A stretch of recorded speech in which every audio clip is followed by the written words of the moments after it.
A 300-year-old fort discovered in a dilapidated state near Vaniyambadi.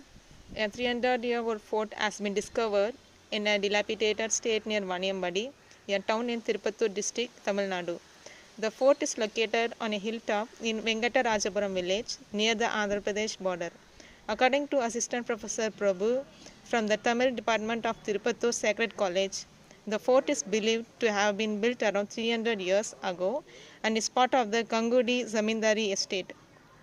The fort's surroundings feature a 4-foot wide compound wall, and its architecture suggests that it was constructed using granite, lime plaster, and baked bricks.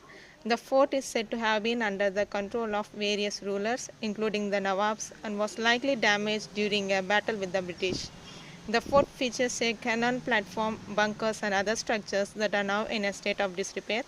Prabhu believes that the fort's architecture and construction reflect the engineering skills of the rulers of that era.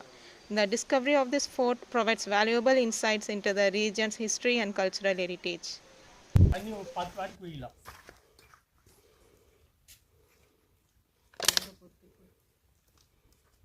போடு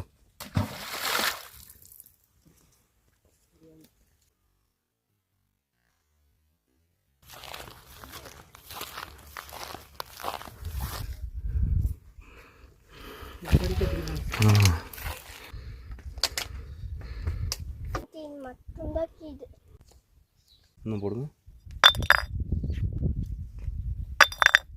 கல் உடையாது, கல் உடையதுக்கு chance இல்லை.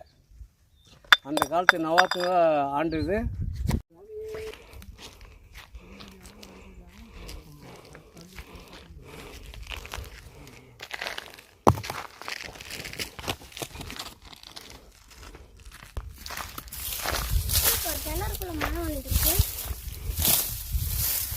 இந்த பாருங்க,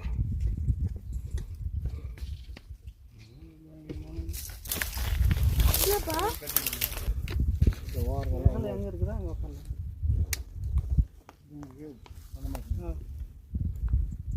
ஒரு 5 நிமிஷம் உட்காந்து அப்புறமா